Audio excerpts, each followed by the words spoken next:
traveled much? Oh, just around the south. You just give me some kind of signal. When you're ready, sir. Okay, we're standing on the corner of Cox and Chicola Avenue, where in 1934 there were 7 people killed on the 6th of September. And we have a diagram here of where each one of them was either shot and died on the spot, or either they were shot, and one man, if you see at the beginning of the list, he was critically wounded and he died on the way to the hospital, making 7 people. And we will start off with number 1. And number 1 was shot right there where you... Start again with number 1 and name it. Number 1 in name was I.M. Rooker. Sorry. Okay, I.M. Rooker. And he was shot and died right there on that spot, on that corner right there. We go on to number 2, and number 2 is Lee Crawford, and he was shot and killed right up in front of the mill. We're going down to number 3 is Irie Davis, and as the diagram says, they don't know where he was shot, but number 4 was shot and killed right where that car is sitting, the little gray-looking car up on top of the hill. Start again and name number 4. That's number 4 is Bill Knight, and 5 is Claude County. I'm sorry, Bill Knight, and then tell it all about Bill Knight again. Well, number 4 is Bill Knight, and he was shot and died right on that spot up there where that old gray car is. And then we're going to number 5 is Claude Cannon, and number 5 was killed right there in front of the 3rd house on the right. You're looking right at it where that container's sitting up there. And number 6 is Yancey Yarber, and he was shot and killed, when we can find it on the map here, number 6. He was shot and killed right in front of the, right about up where that red car is standing. And then number 7 was Maxie Peterson, and he was killed right there in the main street of Chicola Avenue. Now, who were these people? Where did they come from? They were the Union people, and those are the people, while some of them was coming around that way, some of them came up the back way. And they were the Union people, and telling it like it is, they all lived in that area over here, the vicinity, and you can see where they were shot and killed, that they were trying to get back home. Just again, those Union people, they all got shot in the back then? Well, they either shot in the back or shot. Did you say that only the back? And they were, see, at the time, the mill was not bricked up. They had windows in it. Well, they knew, as I said, this thing was building up days before, so what they did, they planted these non-union people in the mill at night, and in the morning when they came here, they didn't even know they was in there. And these windows would let out, and when they let out, it's just like a door on a tank, and then they could just fire right, they were just shooting right down on them. Now, were these people outsiders or were they people from Honeypack? These people was inside the mill, they were from Honeypack. And the people outside the mills? They were from Honeypack. All these fellas lived in Honeypack. They all lived in mill houses on Chicola Mill Village. Then why is it the story that it was outsiders who started all this? No, sir. Wrong, wrong, wrong. Because these people had met in this old store building previous week before. Mr. Gorman came down from Greenville. As you will see in these papers, that he came down to organize the union, and he led these people into believing that he could get them better benefits, he could get them better wages, and which there wasn't nothing come out of it but 7 people, and it was a sad, sorry thing for this to happen. Now, why do you take such interest in this? Hey, pardon? Why do you take such an interest in this? Well, it's just because I remember all this, and I'm a Civil War fanatic. And to me, this is the same situation as the Civil War, that brothers and sisters against each other, and daddy's a son, and they have never lived long enough, or they have gone to their grave to not even forgive each other for what they've done. Perfect. Okay. Shot right across over there, as you can see where that stop sign is, and he died on the way to the hospital. And number 2 Lee Crawford was shot right up there about, I'll say, 100 yards. And number 3 is Ira Davis.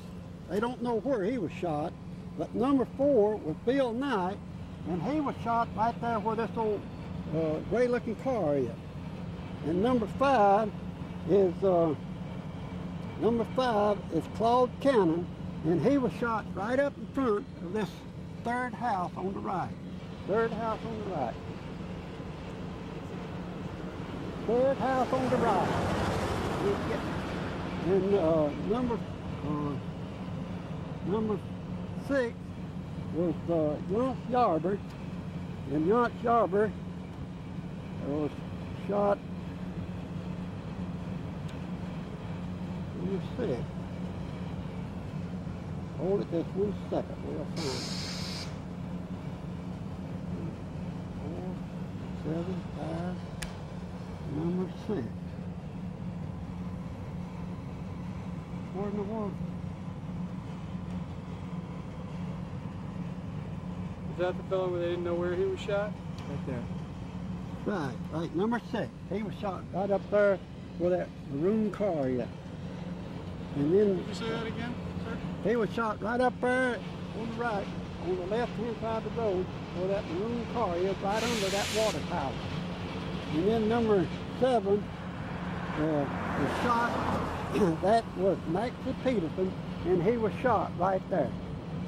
Now, Jamie, come around in front of me. Come on. As a boy of 12, this might have seemed something very unusual for you. Could you talk about how you felt as a boy of 12 when all this happened? Yeah. As a boy of 12, really, to be honest with you, I didn't know what was going on, because I didn't, being 12, just being started going to school and all this, I wasn't really old enough to realize what was happening. But one of the saddest things I can say about it all, the Sunday when they buried all these people, is one of the saddest days this town had ever known. Did you go to the funeral? No, sir. No, sir, I didn't, because most of those people that went were the Union people. And as I described to you before, they held a funeral in the same place where during the Civil War they mustered out Moore's Rifle Company from Anderson, South Carolina, here in Honeypack. Okay, now what we'd like to do is to have you take us to the place where they did the funeral. But if you'd like to have much of this go, I'm going to...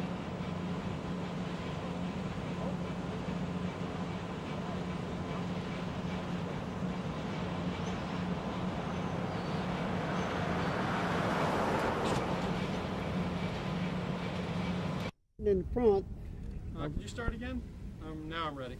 We're standing in the front where at this old oak tree, which I'm pointing at where these 7 people, the funeral was held for them on Sunday afternoon on September the 7th, September the 8th. Be 2 days. Let's try it again. Okay. We're standing in front of the. Can we start? I didn't want my phone. We're standing in front of the old oak tree where these 7 people, the funeral was being held on Sunday afternoon of September the 8th. And the only contribution that we can feel justified is them to bringing them to this old oak tree is where our rifle company discharged his rifle company and rusted them out in 1865 after the Civil War. Because when you stop to think about it, we have nice football fields and baseball fields that would have been much more convenient, but these people somehow felt that by dying in this tract that they had made some contribution to their fellow man. Now, why didn't they go to the churches and have the funerals? Well, because the church would not have been big enough to hold all of them. And 2, probably each one of them was different denomination.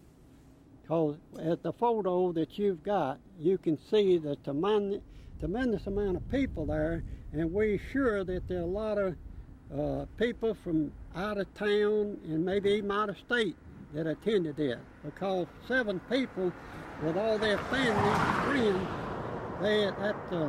A lot of people. There were thousands of people that attended this funeral. Now, the funeral was here. Is there any kind of memorial or plaque for these people? No, sir.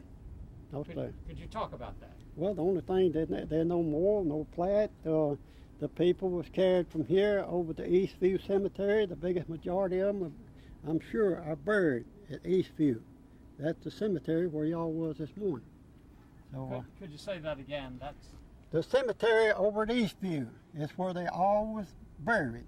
And you were over there. Didn't you say you were over there visiting with one of the fellows that was killed that morning? Do you know where the other gravestones are out over there? No, sir, I sure don't, because they're scattered all over. See, that's like the family plot. Each people got different family plot. And I've never taken the trouble to look up to see where. Now, as a boy here, you went on to school. You were 12, and then you went on to school. Was there anything in your school books about this? No, sir. No, sir. They have never been anything published about all this the latter years, because people are beginning to open up and will talk about it now, but for years they didn't want to mention it. Why do you think that was true? Well, as I've told you, they were brothers and they were families that split up over each other, and they just didn't want to talk about it. The people that I can assure you that done the shooting, they wished it hadn't happened. And the families of those that died, I don't know how they feel about it, but I can assure you that the people that was involved in all this, if they had it to do over like anything else, which if you're in war, you ain't gonna have that second chance. And they didn't have a second chance. It all took place, it's over with, and people won't forget it. Could you say that again? Well, it's just like in war. You don't have a second chance, and these people, if they had it to do over again, I'm sure that it would probably have been the man that done the leading of all this, that it would have been done different. That he would have made another decision not to call in the National Guard, as so many of these other mills and things did do. And they stopped it right there.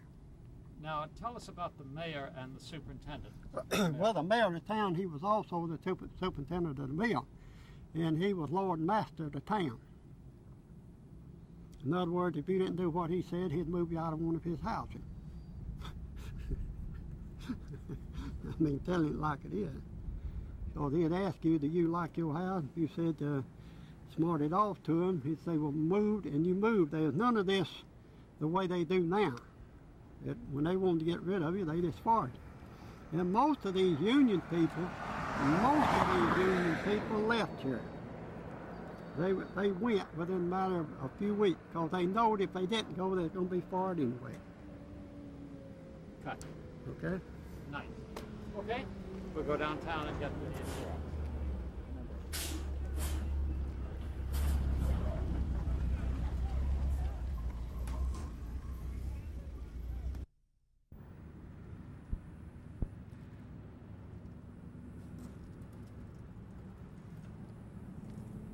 Great, the wind picks up as we...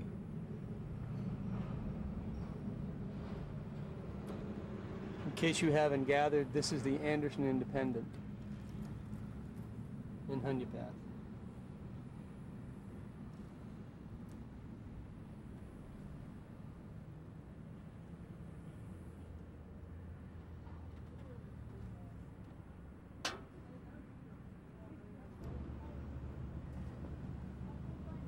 Watch out, I'm rolling.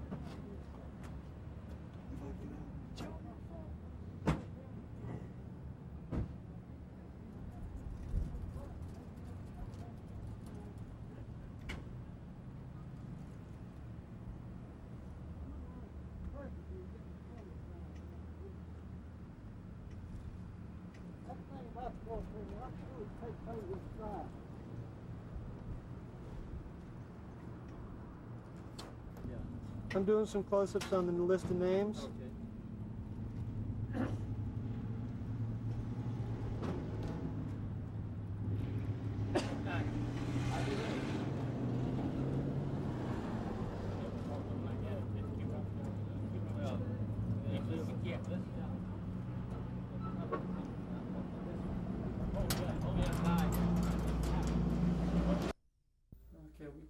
15 minutes on this tape, and we are rolling. Okay, could you just tell us who you are and where you live? My name is Ruth Davis, 200 Serene Street, Honeypad. That way. Okay. Now, tell us about where you came from, where you were born, who your father was. Well, I was born in Honeypad on Hammett Street. And my daddy was Edgar Matthew Knight, but they called him Bill. And what did he do? He was a weaver.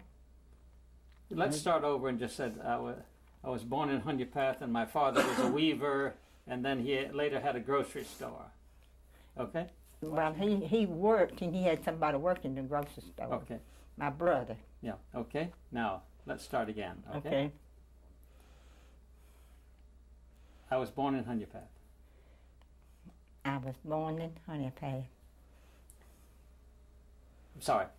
We're a good bit louder than that, and then you just tell me about your life, okay? And watch your left hand. Yeah. Okay? Well, I was born in Honeypad.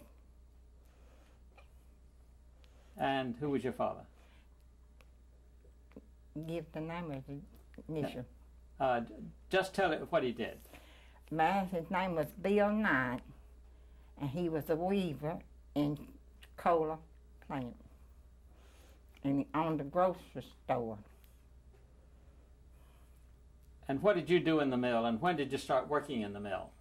Well, I started working in the mill at the age of 16, then.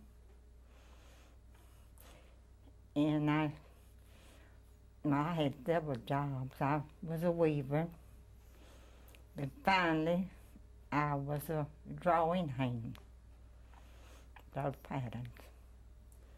When was that you started? In the drawing room, I come out of plant in 72, but I've been working though off and on. And that I had to quit, and they gave me this job on town arthritis. Now tell me about your brother. Just indicate, point to his picture and tell me about your brother. Brother. Mm-hmm. Was that your brother or your father? That's my daddy. Okay. Tell me about your daddy and why you have the picture there. What was I supposed to say? Just say, my daddy was Bill Knight, and this is his picture, and then tell me how he died. Well, this is my daddy, and he got killed in a strike.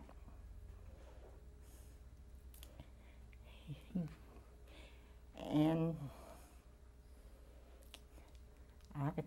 I don't have to tell you about him sitting on the tank leg. Yes, just tell me everything that you want to. Well, I was sitting with him the morning, and he always whittled with a little knife all the time. And when we got up the lead, and I was with him, and he began to tremble, and somebody come and took him, and when they got him off at the mill lot, carried him out to a house on the corner, and somebody went and got a pillar. And he died there, and I was with him when he died. He got, at the corner of the mill, he got, killed over there. It was in a yard at a house. Now, why were you up there that morning? Well, everybody around you know that followed me where he went because I was on this girl. Yeah. Now, your father, tell about your father's interest and why was he up there that morning?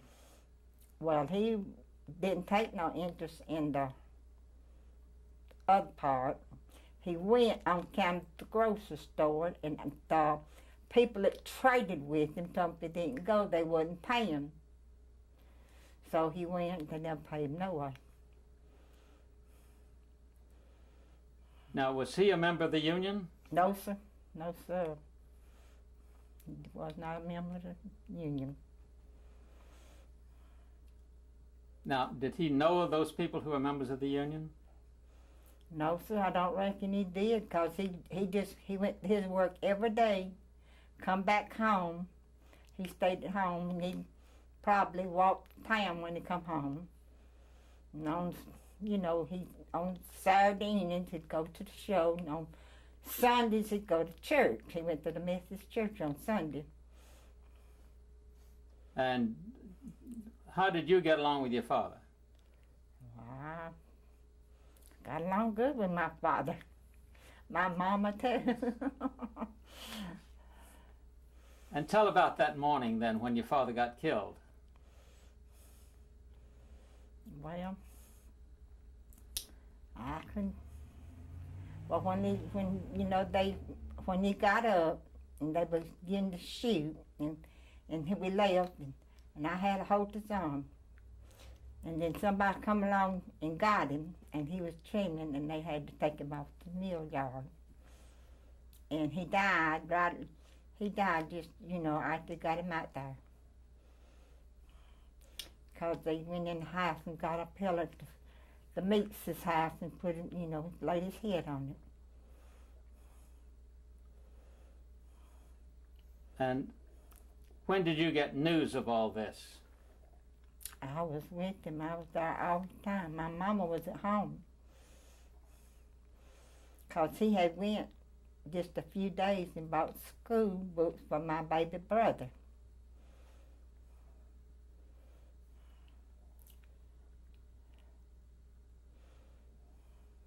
Now, tell us about the funeral. Well, they had what would you call it? They had it all together over yonder on Harper Street. That's when they had them all over there. They had, on the road over there. What kind of funeral would you call that? Well, let's start again. I think we want to, let me show you some pictures of this funeral, and it may help you.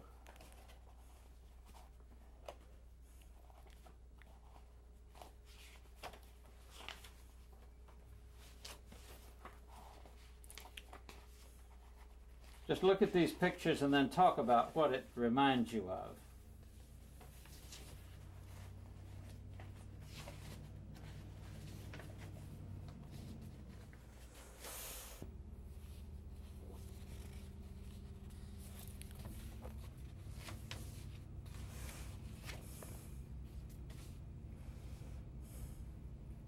You want to wait for Roland? Okay, could you tell me about the funeral? I don't believe I don't remember that long. All I know was there. Why did they have it all together? No, I could not tell you. I don't know why. They called it a mass funeral. I believe that's what they called it. I don't know why. 'Cause they're not in any of them buried at the same place, I don't think. Now, I see Mr. Yarber is buried over here. And I believe Mr. Cannon, I believe there's a Cannon. They're buried over here. And my daddy.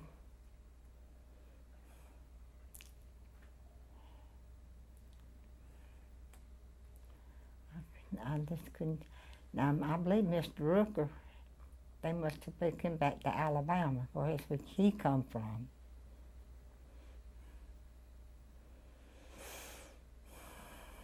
Do you remember any of the sermons or any of the speakers or anything? No, sir, I sure don't.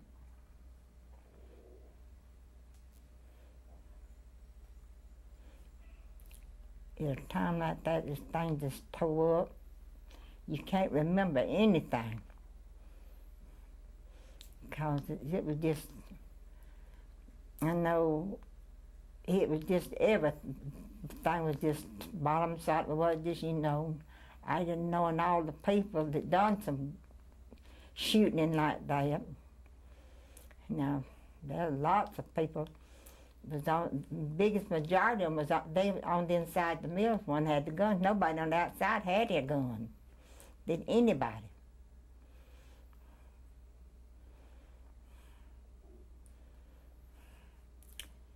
But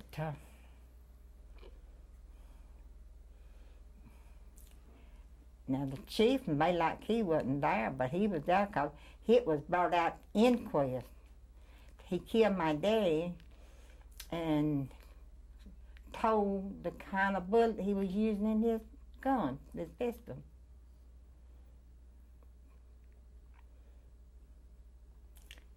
But he'd pass by Mama's. She'd be sitting on a porch. But he got sick. When he got sick, he called for her, and she wouldn't go. Said he'd pass up down the road. And my brother, oldest brother, he wanted to go, and Mama told him no, that he could have stopped and made it right while they was at home instead of waiting till he got down sick. Biggest majority of people laid a long time sick. Mr. K, he's on police force. And Charles Smith was on police force. I don't know, just a lot of it you know. Mr. Rob Calvert, he was there, he was inside. He was something in the mill. Just, lots of things like that. But all you see them to push the gun out, or push the window out, and then they shoot, and then they push the window back in. They go back in. But they didn't carry long when they started shooting. Did your father have a gun? No, sir. My daddy never owned a gun. All he ever owned was a pocket knife. No, sir, he never did have a gun. He never did. I don't reckon he ever did go rabbit hunting or nothing like that, because he never owned a gun.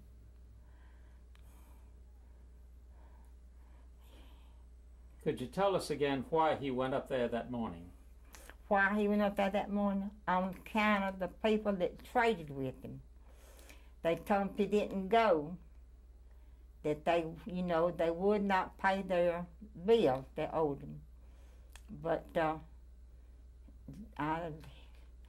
the reason why he didn't. They never did was paid no high, because some of them, some of them did get killed, but most of them didn't. But just didn't pay the bill.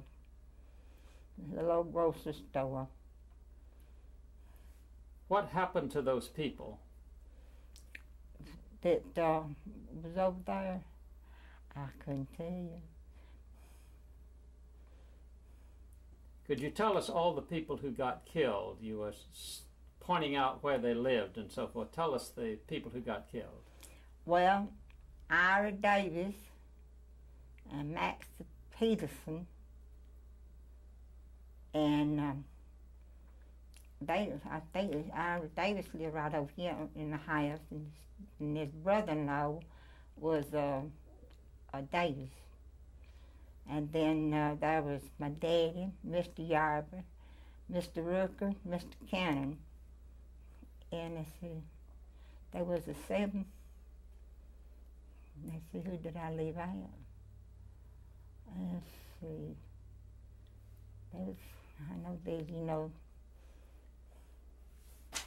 Now, were all of these people friends and neighbors of yours?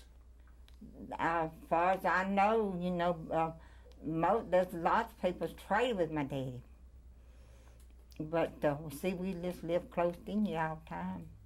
We lived on Hammett Street when that happened. That's where we lived at, on Hammett Street. And these people then were your friends? They was friends. Like their children, they're young, and all of us played together. And as far as I know, my dad was friends with everybody. He was friends with everybody. Did you lived in the Mill Village then? Yes, sir. Sure did. I lived up on Hammett Street. Tell us about what it was like to live in this Mill Village.